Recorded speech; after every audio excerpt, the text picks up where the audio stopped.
तो तुम्हारा क्या होगा, और जब दुष्प्रवृत्ति में आओगे तो तुम्हारा क्या होगा। रावण के जैसा बलशाली व्यक्ति भी राम के सामने हार जाता है, कारण सिर्फ दुष्प्रवृत्ति है। यदि आप में दुष्प्रवृत्ति रहेगी तो आप कितने बड़े भी राजा हो जाओगे, लेकिन आप हार जाओगे इस जगत में। कोई सहारा ना हो आपके पास, कोई सहारा ना हो। फिर भी यदि हृदय में राम का सहारा है, यदि हृदय में राम नाम है, और आप में यदि अहंकार नहीं है, आप में त्याग है, आप में शील है, आप में दया है, आप में ममता है, ये सद्गुण यदि आप में है, तो मैं पूरे दावे के साथ कहती हूँ इस जगत में कोई ऐसा व्यक्ति नहीं है जो आपको हरा दे। सीता जो पवित्र थी, सीता जो दिव्य थी, सीता जो माँ थी, माँ हमेशा पवित्र ही होती है, माँ हमेशा पवित्र होती है।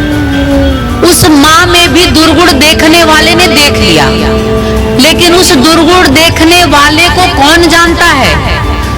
दुर्गुण न देखो और न दुर्गुण को धारण करो, सद्गुण देखो, सद्गुण को धारण करो। क्योंकि इस जगत में यदि कुछ तुम्हारी पहचान बनने वाली है, कुछ स्थायित्व तुम्हें मिलने वाला है, तो सिर्फ और सिर्फ सद्गुणों के कारण मिलने वाला है। विवेकानंद ने कहा है, उठो तो पेड़ की तरह, मतलब छाया देने वाला बन जाओ सदगुरु की तरह, और गिरो तो बीज की तरह।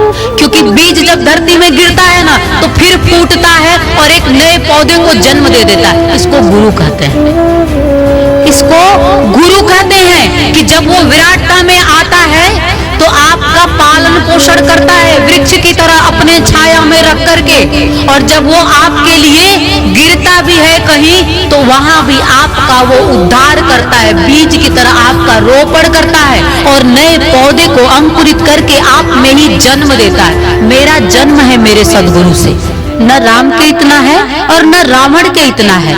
दोनों में भेद करिए, दोनों की स्थिति राजा की है, दोनों की स्थिति राजा की है, पर एक राजा है सद्गुणों को धारण करता है और इस जगत में जीत जाता है, ब्रह्म के रूप में स्थापित होता है। आज भी हम उसकी पूजा और आराधना करते हैं। एक रावण है, सब कुछ है उसके पास, सब कुछ, लेकिन विसंगतियों के कारण, अहंकार के कारण, ये गिनते जाना विसंगतियां, कहीं आप में भी तो नहीं है।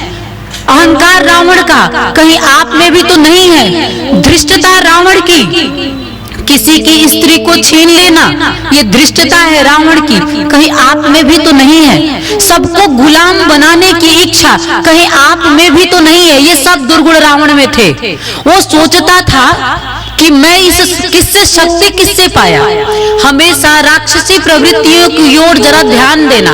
राक्षसी प्रवृत्तियां हमेशा ईश्वर से पा करके और ईश्वर को ही विध्वंस करने में लग जाती हैं। वैसे ही रावण ने किया था।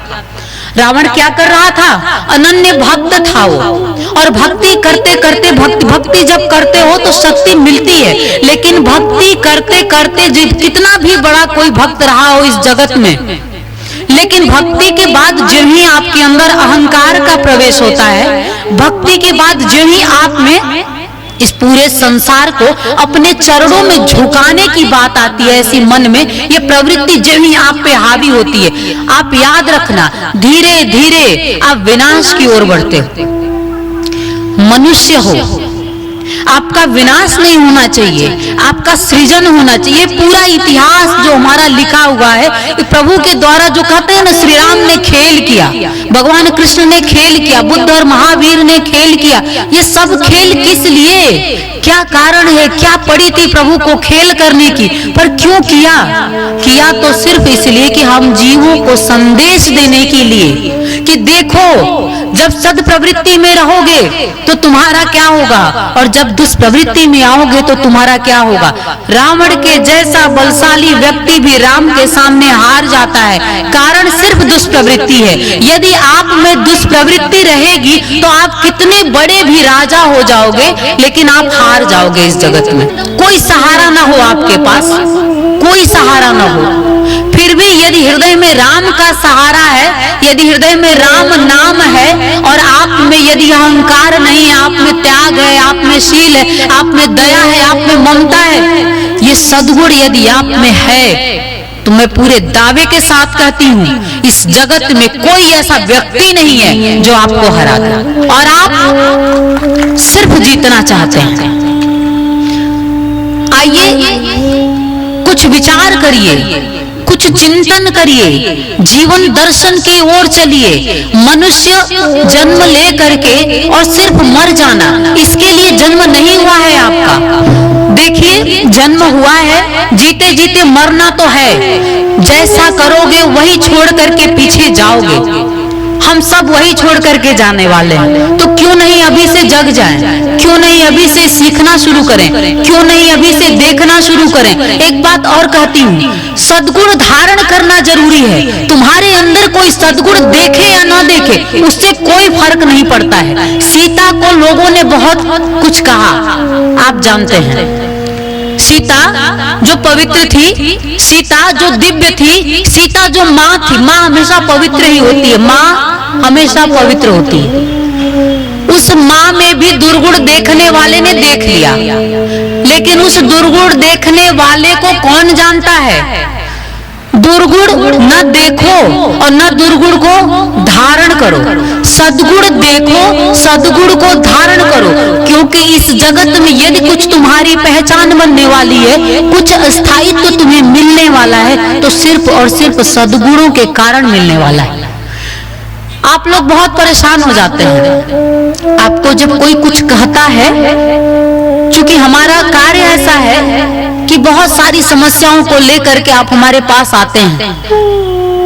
इतनी सारी जीवन की समस्याएं, उन्होंने ऐसा कहा, उन्होंने ऐसा कहा, उन्होंने ऐसा कहा, और ये सारी समस्याएं लेकर के आप जीवन में बहुत दुखी होते रहते हैं। मैं कहती हूँ, मैंने एक बात कहा, इसको जीवन में हमेशा धारण करना, सद्गुण को धारण करना है, सीता की तरह पवित्र बनना है। बाकी ये जगत तुम्हें गाली भी देता है तो कोई फर्क नहीं पड़ता। लेकिन अगर तुम दुष्प्रवृत्ति में हो, लेकिन अगर तुमने दुर्गुणों को धारण किया है और तुम्हें कोई राजा समझता है, तो भी तुम्हारे जीवन पे फर्क पड़ने वाला है। सद्प्रवृत्ति में आना बहुत जरूरी है। राजसिक होकर के मर जाना ठीक नहीं। राजसिक ठीक है, तामसिक तो होना ही मत। गुण है ना, ये गुण है, ये सद्गुण, सद, रज और तम। सद्गुण धारण करने वाला व्यक्ति राम जैसा होता है, सद्गुण धारण करने वाला व्यक्ति कृष्ण जैसा होता है। सद्गुण धारण करने वाला व्यक्ति आनंद में होता है और आनंद देने वाला होता है। रजस में रहने वाला व्यक्ति संसारिक सारी स्थितियों से परिपूर्ण होते हुए भी वो पूर्ण नहीं होता है। राजसिक व्यक्ति, आप सब राजसिक हो, सब रजस में जीते हो। आपको ये दिखाई देता है कि इनके पास क्या है या क्या नहीं है। आपको ये नहीं दिखाई देता है कि ये किस सत्य शिवानंद को धारण करके मेरे पास कोई गुरु बैठा हुआ है। गुरु में देखने चलो तो क्या देखोगे? सत्य देखो। गुरु में देखने चलो तो क्या देखो? सद्गुण देखो। गुरु में देखने चलो तो क्या देखो? प्रेम देखो। और गुरु दे क्या सकता है आपको? यही दे सकता है। गुरु आपको यही दे सकता है, और गुरु से यही पाने की इच्छा भी रखना। अनंत कालों से वो यही बांटता आ रहा है और अनंत कालों तक वही देता रहेगा। लेकिन पाने वाला सिर्फ एक, कोई एक होता है। अर्जुन की तरह गिरते जा रहे हो। गिरने का अर्थ समझते हो? विवेकानंद ने कहा है, उठो तो पेड़ की तरह, मतलब छाया देने वाला बन जाओ सदगुरु की तरह, और गिरो तो बीज की तरह। क्योंकि बीज जब धरती में गिरता है ना, तो फिर फूटता है और एक नए पौधे को जन्म दे देता है। इसको गुरु कहते हैं।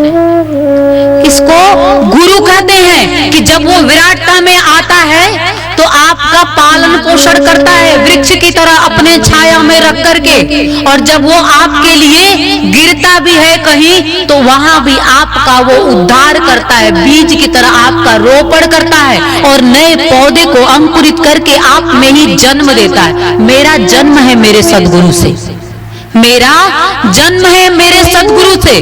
तो मनुष्यता का अर्थ अगर समझना तो इतना समझ समझना, क्या समझना, निरंतर प्रयास करके ऊपर उठना है। जब से हम जन्म लेते हैं हम गुण और दोष दोनों से युक्त होते हैं, लेकिन मनुष्यता का अर्थ ये होता है कि धीरे धीरे अपनी निराई गुड़ाई करते हुए विराटता को धारण करते हुए उस परम सत्ता की विराटता में पहुंच जाना। फार्मेसी लेकर के आए हैं अमृत क्वाथ, कायाकल्प की विशेष औषधि। यह आपके शरीर को पूर्ण रूप से स्वस्थ करने के लिए आपके रक्त को शुद्ध करता है और शरीर के विषैले पदार्थ को बाहर निकालता है। मोटापा कम कर आश्चर्यजनक शारीरिक परिवर्तन कर पूरे शरीर को स्वस्थ और सुंदर बनाता है। यह मधुमेह को भी नियंत्रित करता है। यह औषधि आपके शरीर में रोग प्रतिरोधक क्षमता को बढ़ाता है। यह एक चमत्कारिक औषधि है। इसे मंगाने के लिए आप हमारे इन नंबरों पे संपर्क करें 8108666991, 8108666992, 8108666993, 8108666994।